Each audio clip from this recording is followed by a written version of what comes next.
It is my pleasure to be here today to introduce Debora Spar to you. She has just entered her third year as Barnard's president, and she's already so much a part of Barnard College that I feel that anything I may tell you as members of our Barnard community in this introduction, it may be things you already know. You may already know she is a political scientist who earned her doctorate in government at Harvard. You may already know that before she came to Barnard, she was a senior associate dean of the business school at Harvard, where she also taught courses on the politics of international business, comparative capitalism, and economic development, and where she was awarded the Student Association Faculty Award for Outstanding Teaching.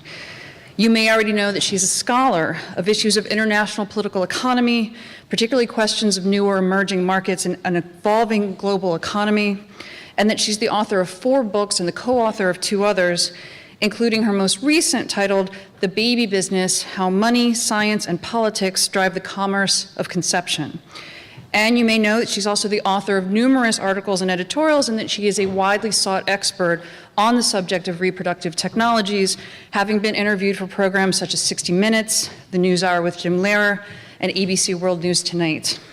What you may not know, and what I certainly don't know, is how President Spar manages to maintain this level of activity while simultaneously being such a vibrant and active presence here on our campus. During these first 2 months of the semester, the same period when she has contributed an article to the Daily Beast, has been interviewed on the public radio show Marketplace, has participated in the keynote conversation at NBC Universal's Power of the Purse Breakfast, she has also been, among many other things, leading discussions with our faculty about the administrative structure of the college, holding discussions with administrators and students about plans for next spring's commencement exercises, and working with her staff to plan the next Barnard Global Symposium. I am tempted to conclude that Debora Spar is not bound by the same laws of time and space that the rest of us are.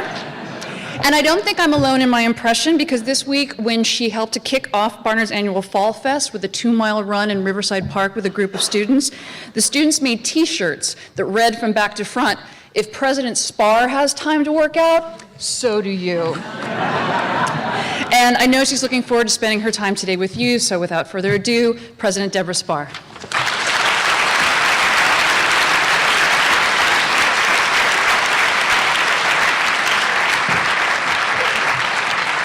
Thank you very much, and for next year we can all do a run rather than a conversation, which might give you all a chance to get out and enjoy the glorious weather today. Before I get started, I just want to take a moment to thank Dean Hullabow. What you may not know about Lisa Hullabow is, in addition to her many talents, she has met or will be meeting with each and every one of the first-year students, which is really quite an extraordinary feat unto itself. And this is the first time that she has run Parents' Weekend. And so I just want to give her a great round of applause for pulling this off.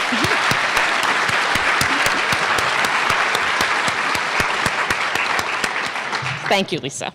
It's a great pleasure for me to be here today. It's a great pleasure to welcome you, and it's a great pleasure that we're all here on such a glorious weekend. I hope you have time to get outside a little bit, to take that run in the park, or at least to take your daughters out for a cup of tea somewhere, an ice cream cone or a pinkberry, which they seem to own, as far as I can tell. And I hope you're really having some time to take time with your daughters.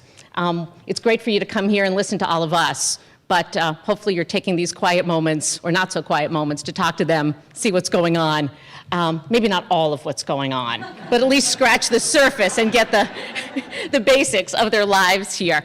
I don't want to talk for a long time today. In fact, what I'm really hoping we can do is to save some time for questions. The acoustics in this beautiful room are quite good, so start thinking so we can avoid that awkward moment when I say questions and nobody puts their hand up, because it would be great for me to hear what's on your minds and to answer any questions you might have.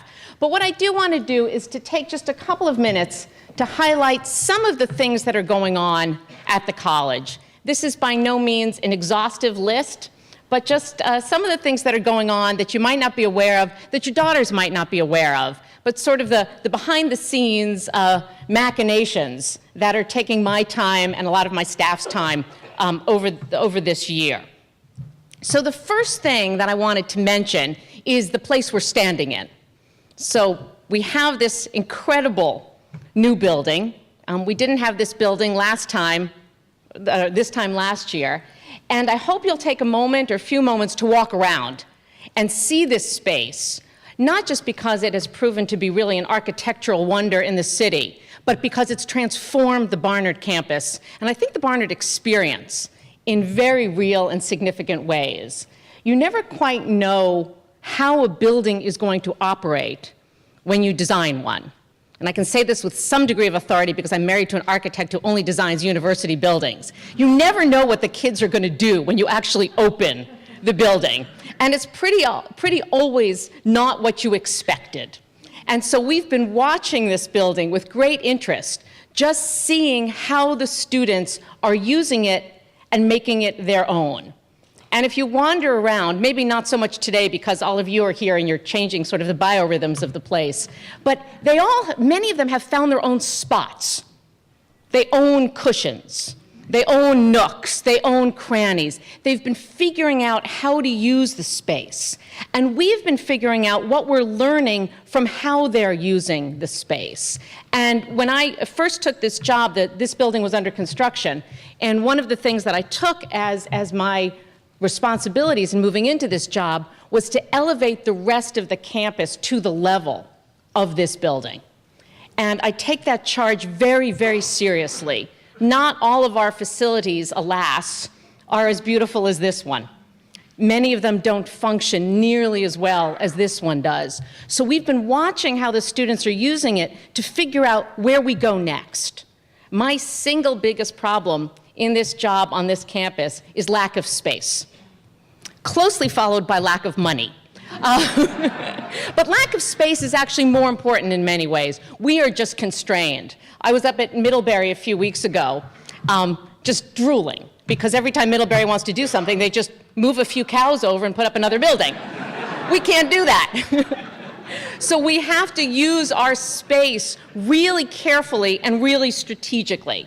So here are a couple of things that we're thinking about, largely as a result of watching how the students have been using this space.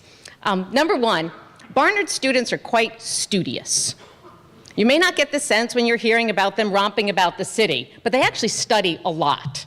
And the reading room upstairs, it feels like a deli some days. You can't get in because the students, they're in there all the time. They use that space a lot. We actually have had a problem that a lot of students use the dining room as an additional reading room. And they kick the poor students who want to eat out of the dining room because they're reading in there. So this makes me realize we need more reading space. And we need quiet spaces, contemplative spaces, spaces that really are evocative of the academic intellectual endeavor. And we have a couple of spaces on campus that I think could be repurposed towards that end. And that's something we want to think long and hard about. We've also realized, and I'm going to look at some of the students here who I know this better than I do, our students also meet a lot. They're all very busy. They're all in 16 clubs and part of 16 task forces, and we need to give them more meeting space. We thought this building would solve that problem. It hasn't entirely. So we need to carve out other spaces because it's a big part of our students' lives. We are educating women leaders, and so they want to run things. And they need to run things in groups. So we need to give them rooms from which they can take over the world. So we're working on that. And I can see Jory is taking notes, and she's going to be in my office on Monday saying, you promised. We also need, and this is related but not quite the same, we need more hanging out spaces. Again, I think what we've seen here, if you go down, if you look at the lobby here, at the lobby down on the first floor, there's just a very relaxed, casual social function that's very much a part of the college experience. A space where you can come in with an overpriced cappuccino and a newspaper and just hang out. And this building has helped, but we probably need more of those kinds of spaces scattered throughout campus. So we're working on that. And we also mentioned, we're also thinking, as Lisa alluded to, we need more working out spaces. The park is fabulous at this time of year. Come February, it gets a little cold and dark. So we need to think about the role of fitness, wellness, and athletics. Barnard is not a big sports school, as you may have discovered, although we have some of that. But we do have a lot of students who work out. Our students tend to need some working out options because they are working so hard on their schoolwork. So how do we build that into the physical plant? I think I was probably affected here by Middlebury, which does have world's most gorgeous gym. The most important thing that we're thinking about, and we're putting together a committee right now, if anyone, students or parents, has ideas, this is the right time. We are going to be building at some point a new teaching and learning center on campus. Much of this came out of the discussions through our Middle States accreditation process. You may have heard about it this morning, but we need to think about the physical space in which faculty teach and students learn. As I'm sure you know, the library of the 21st century is not going to look like the library of the 19th or 20th centuries. Many of our students are not entirely aware that there are books out there from which one can learn. I recently hired a few wonderful research assistants, but I did have to tell them very clearly, you must go to books. You can find them on Amazon, but then you must actually get the book, not the wiki article. Wiki is fine, you need a book. And joking aside, what does the library of the 21st century look like when students are not getting their information from paper-bound books nearly the way they were even 30 years ago? How do you build a library when information is multiplying so rapidly and becoming almost entirely electronically based? How do you build a library and a learning center in an urban campus in New York City where there are lots of other libraries scattered around the city? What parts do we need to replicate on campus and what parts do we not need to replicate? How can we create physical spaces that will allow our faculty to interact with our students in the most productive and efficient ways? What do we do to get math majors who may be struggling, to get some of our science majors who may be struggling with math, how do we get them fully up to speed in math? Do we do that electronically? Do we do that by sitting at long tables? Do we do that by sitting around round tables? Where do we do that? Do you want to have the people who are thinking about math from all the disciplines together? And what role does physical space play in really enhancing our teaching and learning function? So we're going to be spending a lot of time thinking about this. We have a new Dean of Library Services who's terrific, who's joined us, Lisa Norberg. We've just created a new task force to look at this. And we're starting to look with renewed interest at the Lehman Building, which you might, those of you with architectural interest might want to look at. It's not known as one of the most beautiful buildings on the Upper West Side. It's actually kind of interesting. It's an interesting modernist structure. At the moment, it appears that everything in that building is in the wrong place. Our computer help desk is in the first floor with these exquisite views of the lawn. We love our computer help desk people. They may not need to be in that space. How do we think about reusing that space to make it really exciting, to make it the intellectual hub of the campus, just as this place has become the social hub of the campus?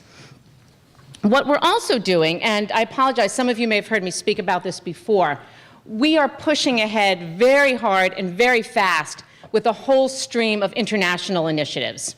This was one of the big goals that I laid out 2 years ago when I was inaugurated, to really push the college out of New York City, out of the United States, and into this world which, as we know, is globalizing and becoming increasingly interconnected at faster and faster rates. How does Barnard become truly a global college? And how do we make certain that our students, each and every one of them, regardless of where they came from, gets the kind of education and the kind of exposure that will allow them to thrive in and shape our entire planet? So with these very ambitious goals, we've been moving in a couple of various initiatives.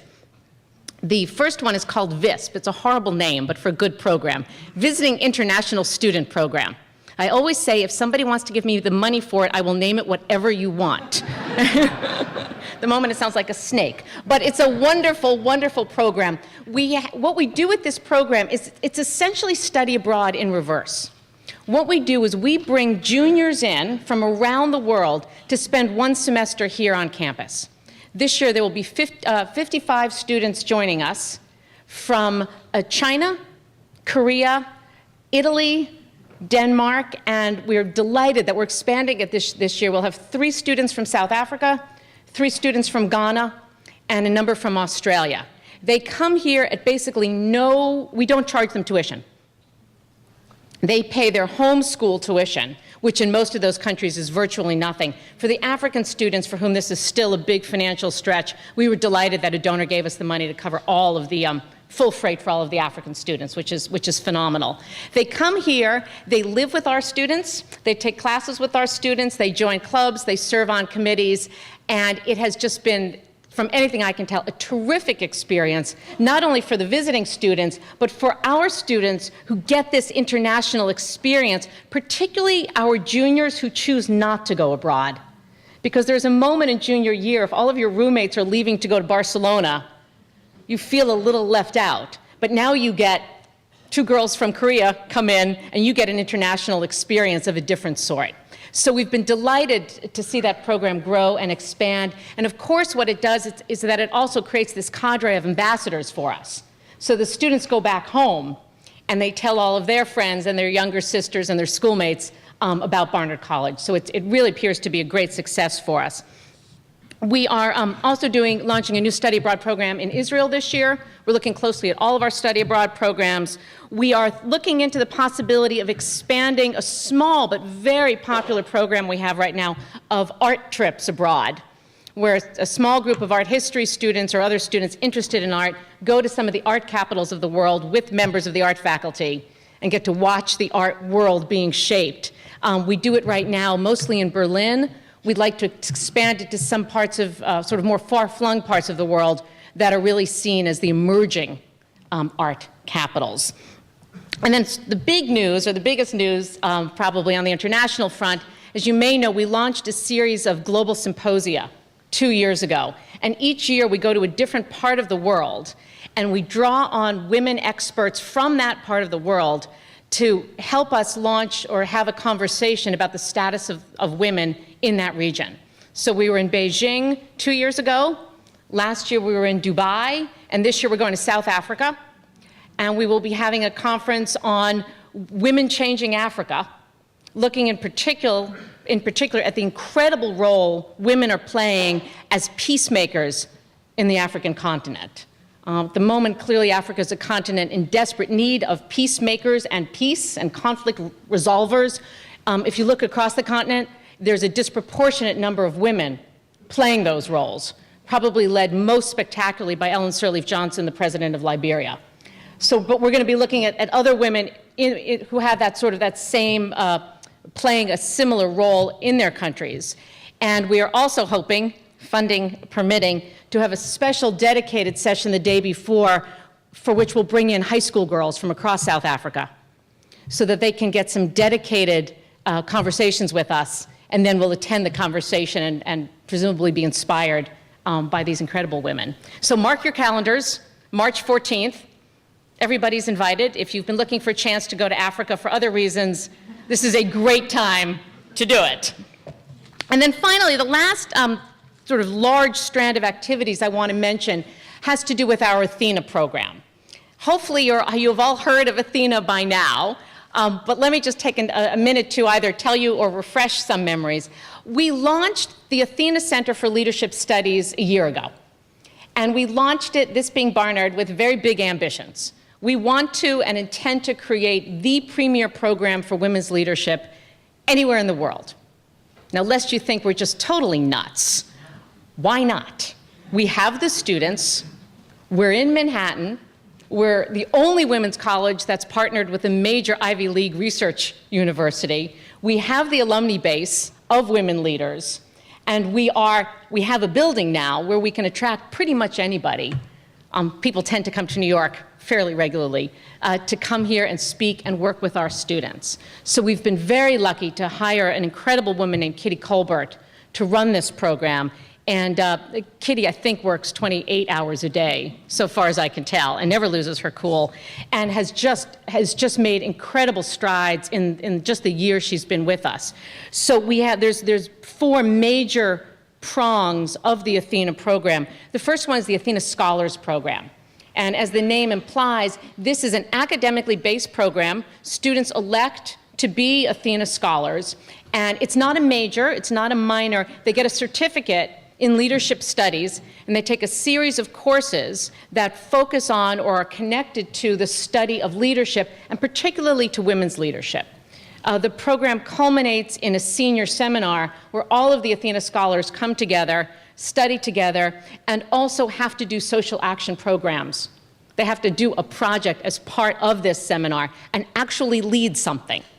Not just think about or read about leadership, but actually conceive a project that involves other people, which is about what leadership's about, and make it happen. We graduated the first 12 Athena scholars last year, and as of yesterday, there are 69 already in the pipeline. So it seems to be gathering an awful lot of steam.